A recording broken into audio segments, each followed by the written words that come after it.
Hello and welcome back to another episode of the Retire Once Show. I'm Johnathan Rankin, your host. I am the founder and CEO of Theorem Wealth Management, and I am joined finally back in the seat by my lovely co-host. Hi, I'm Melissa Rankin, and it really wasn't that long. It was one episode you had to endure. It was a long, trust me, it was a long episode. I recorded the episode.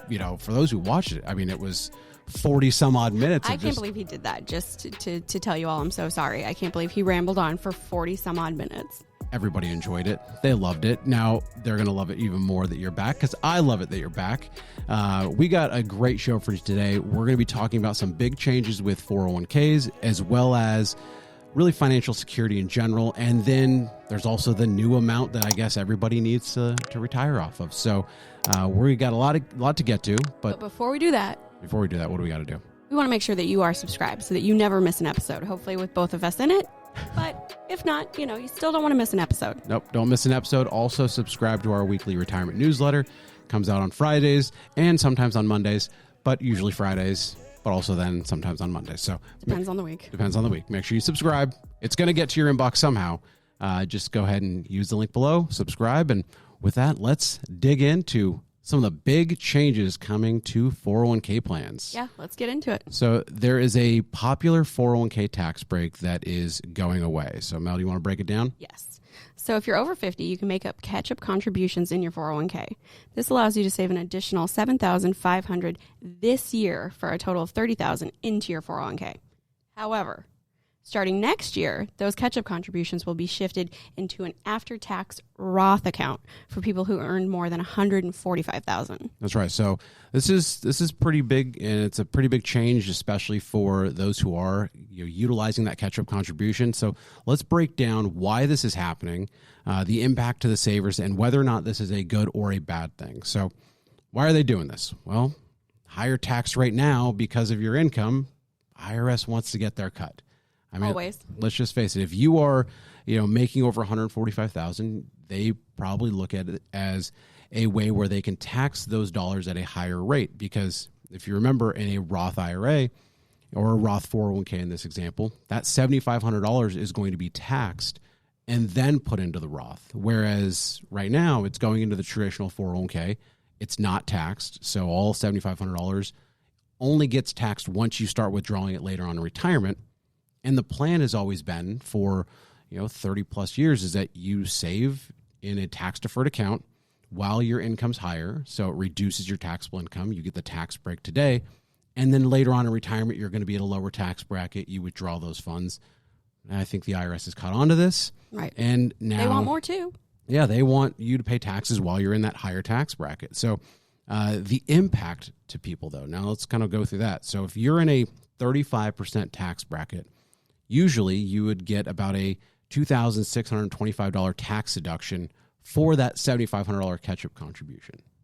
And then someone who's in a 22% tax bracket would be able to deduct $1,650. So it's just taking that and it's taxing it in that tax bracket. And that's going to be the kind of the hard dollar impact that people are going to see. But you do need to keep in mind that the change is only applying to 401ks, not IRAs, which actually does allow catch-up contributions of an additional $1,000 for people over 50. Yep. But back to the 401k, is it a bad thing?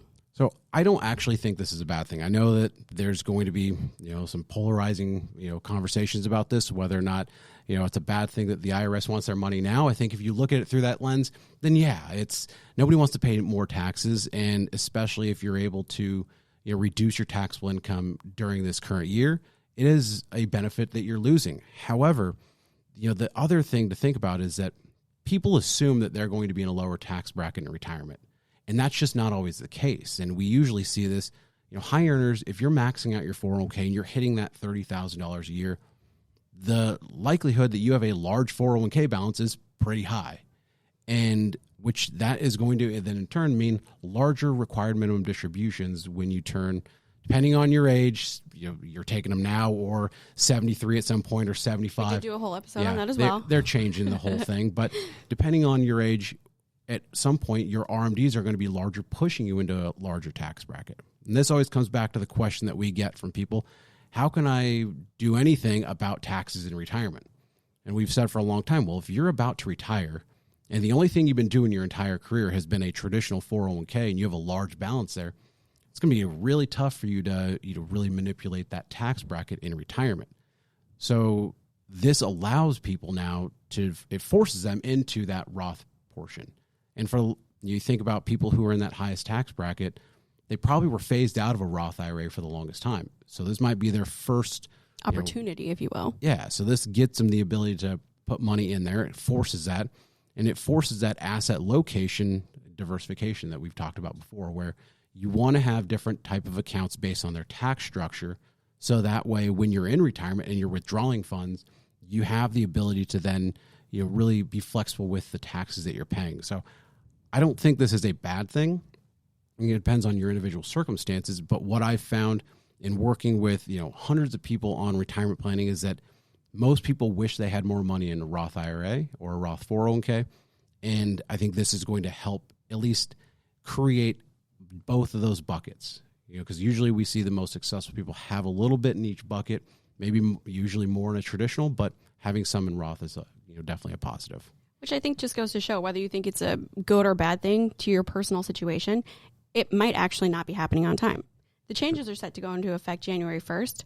However, plan providers, companies, payroll systems alone, they're not fully built to handle the logistics of trying to maneuver around this new. There's just no way. Yeah, it's funny because I saw statistics that for Fidelity, they've got something like, I think it's almost close to 25,000 401k clients, and 30% of those clients don't even have the Roth feature in them. So if this is going to be a rule that gets implemented based on a law, well, those companies, 30% of 25,000, that's a lot of companies. Big number. That are going to need to start implementing or at least putting together that Roth component, which takes work. And so I think there is a lot of work to be done. I don't know if it's going to be done by January 1st this coming year, but this is a change. We're already in August.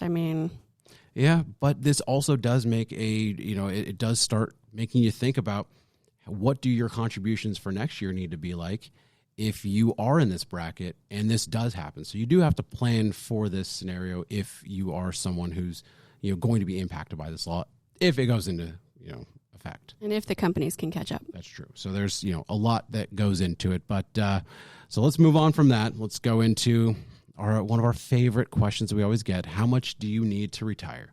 Or it's usually phrased, how much do I need to retire? That's true. But how much do you I get need? The idea. Exactly. So that number's now changed. For the longest period of time, it was, I need $1 million to retire. And then we talked about it last year, the Northwestern Mutual study that people said they now need $1.25 million to retire comfortably. But apparently that is not enough. Mel, break it down. Nope. There is a new survey from Charles Schwab that asked 1,000 people who have a 401k how much they need to retire comfortably. That number is now 1.7 million. That's a big jump from 1.25. So why is that higher? The main reason for the increase has been the impact of inflation and market volatility. I still think that's a big jump, even with those factors. And no matter what, so 1.7, 1.8, 1.25 million, whatever that number is that's in the millions, here's the problem. The average retirement account has $113,000 in it, according to Vanguard. A little far off. So there's this big disparity. And even people who are at retirement age that are 65 and older, they have an average account of $233,000. So there's this wide gap, and we've talked about that before with this retirement crisis that people talk about. But to me, this doesn't really tell the whole story. I know that it's, the $1.7 million is the headline number, but according, you can see this chart here. We're going to put it on the screen from the Bureau of Labor Statistics. The median annual income for people in their 50s and 60s fluctuates between $50,000 and $60,000 around there. So if you just use that rule of thumb, 4%, that $1.7 million or $1.8 million that people say they need would generate about $72,000 of income, and that's not including Social Security. So you're telling me that people have a median income right now of, we'll just look at the 55 to 64-year-old bracket of $58,000, close to $59,000. They now need $72,000 plus Social Security, so they'll probably be close to $100,000 of annual income. So I guess people want to raise in retirement. I guess. I wonder, that survey from Schwab, I wonder if what does that actually mean to retire comfortably? Is that vacations and trips and all the fun stuff that is that the dream lifestyle, or is that what do we actually need to retire? Pay the hard bills. dollars. Yeah, I mean, that's like saying right now, how much do you want to make to live comfortably? $1,000,000.7. There you go. Whereas, how much do you actually need to live right now? That number is going to be different. So I just wonder what that, if that number is truly accurate, but apparently the number is a lot higher than the 1.25 that we covered before. And, it's just, I don't know, stories like that give me, I have a tough time with things like that. Those average They give you stories. pause. They give me a tremendous amount of pause. And it's even the stories like the average 401k balance by age and how much should you have by this point in your life. I can't stand those studies because everybody's different. And it's frustrating because in society, how many times do we hear, don't compare yourself to other people? We hear all these motivational speakers, stop comparing yourself to others, run your own race. You're capable of what you're capable of. I mean, even think about, the whole thing around, body image issues on social media. So in one instance, it's okay to tell people, don't compare yourself to other people on social media. I shouldn't wish that my body looked like The Rock's. I mean, I know you wish my body looked like The Rock's, but No. I shouldn't. But then on the other hand, we tell people to compare themselves to their peers when it comes to their money. So just financially speaking. But if I have less money than my peers, but I also have, more kids than my peers, do they need to have the same amount of kids? I mean, I just don't think that. There's so many factors. There are. And it's just, I don't like that we're forcing people to compare themselves to other people when it comes to money because everybody lives a different life. Some people buy brand name products, some buy store brand products, and there's a cost difference to that when you go into their shelves. They can make the same amount of money. One's got Coke, one's got, Dr. Skipper from Safeway. I was like, I don't know if Dr. Skipper's still a thing. It was when I was a kid. I love that stuff. It's the Dr. Pepper off-brand. I assumed with the doctor in the name. But we even see this, we manage a large 401k plan, and the plan provider that we go through, their website has a comparison tool built in. Right Participants, they plug in their income, and it bases their age and their income, and it compares them to their peers based on their balance. Just how healthy is that? Because I don't know. Maybe it's trying to create more of like a driver, like you should be here. Hey, let's bump that up. Or you're doing okay. But at a certain point, is there a realization to think, okay, I'm not going to look like The Rock, so why don't I just sit at home and eat donuts and cake? I mean, that's a pretty negative perspective. But it's the same type of thing. If my peers are, let's say, 50 or 60 or 70% above where I'm at financially, and I just go, okay, they might be able to retire. I guess, it's just not in the cards. So I'm just going to, instead of saving this money, because what good is it going to do? I'm just going to go out and spend it. Or, alternately, you could, I don't know, what's the old saying? Tighten up the purse strings. I don't think that's tighten the bootstraps. I mean, I don't know. Anyway, you get the point. You could start cutting back on other things. I know. I just don't like that we've, the media and now 401k participant sites, they're forcing people to compare themselves to others when in other aspects of life we say don't do that. But that's just my little rant for the day. But to me, it comes down to what makes you individually feel financially secure. That's, to me, all that matters.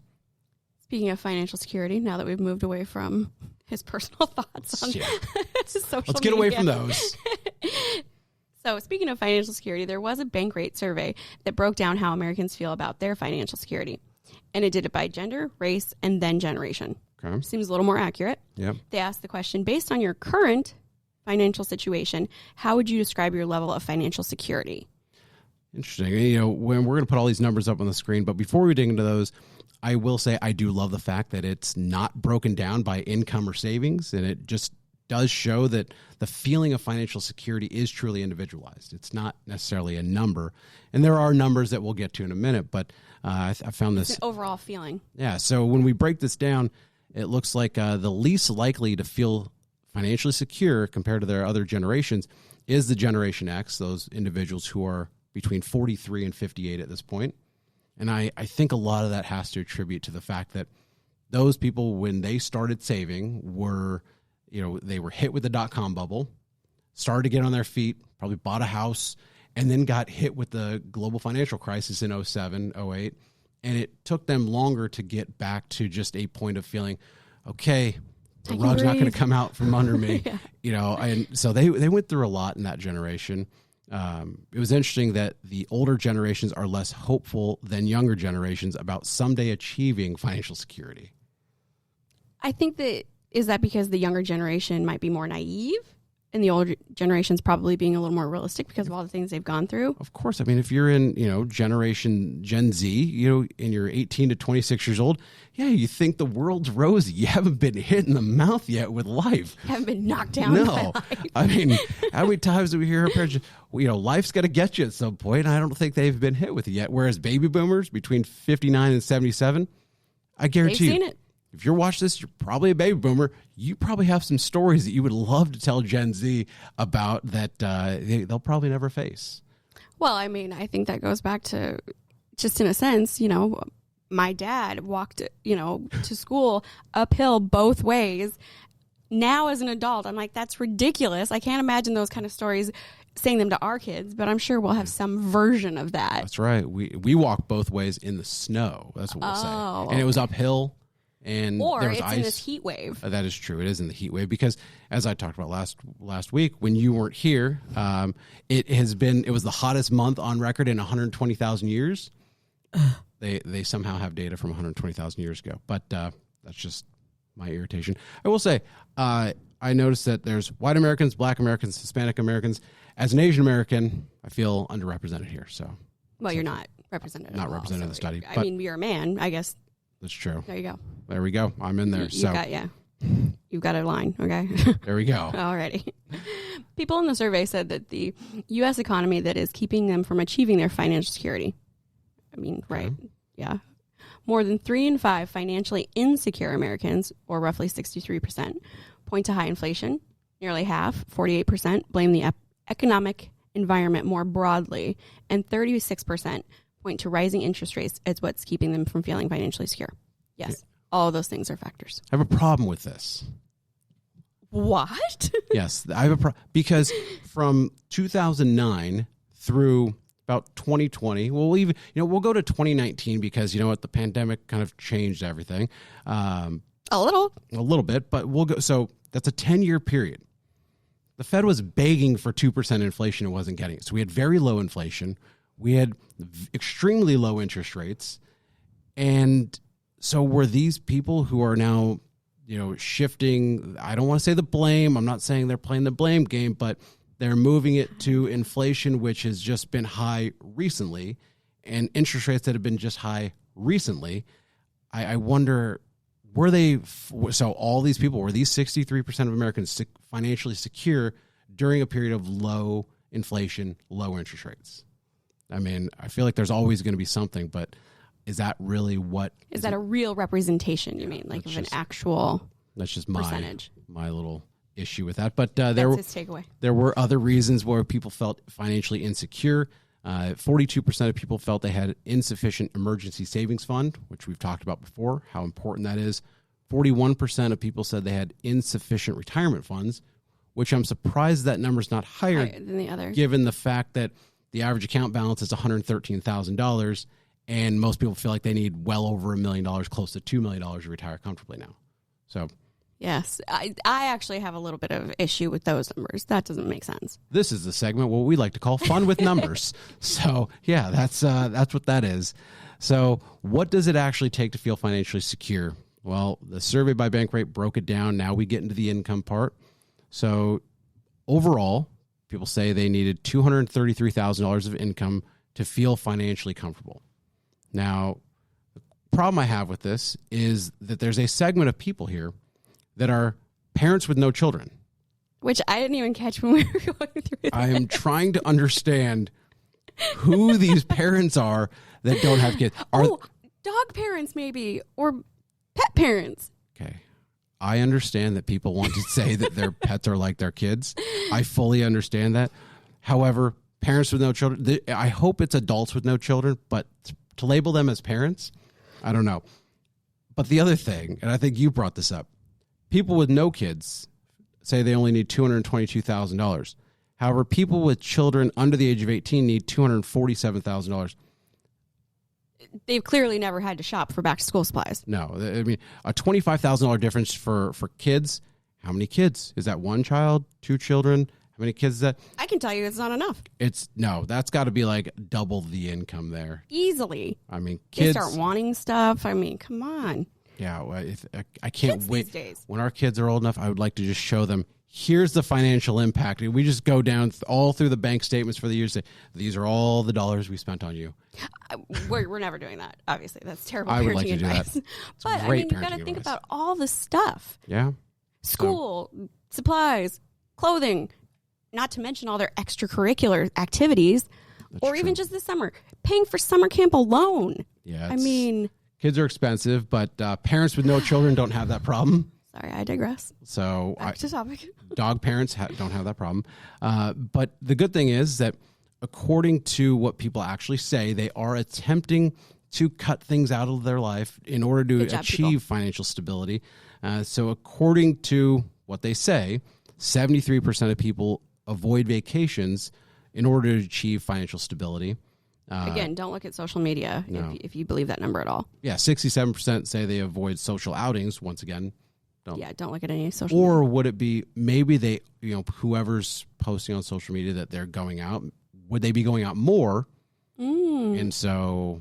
Or better destinations, maybe? Or are they doing I'm going to post it later while I'm back at home so it looks like I'm still out? Ooh, or maybe they have like a blue screen behind them. I think it's called a green screen. Oh.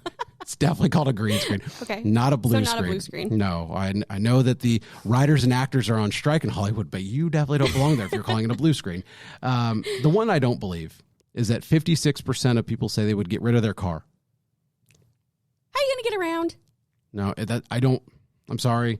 I think that's just this, there's got to be a level of, I'm still talking to another human who's asked me these questions. I don't want to seem like, if they ask me, what would I do to achieve financial stability? Of course I'd get rid of my car. I would do everything. I feel like it had to have been phrased that way. Like, what would you be willing to do? And then, here's the list. And they're like, well, yeah, of course, I'll do all those. Yeah, exactly. I mean, 51% of people said they would skip or postpone medical and dental treatments. See, and this one I actually disagree with. I think that people postpone this stuff because it's out of sight, out of mind. I think people don't want to do that stuff.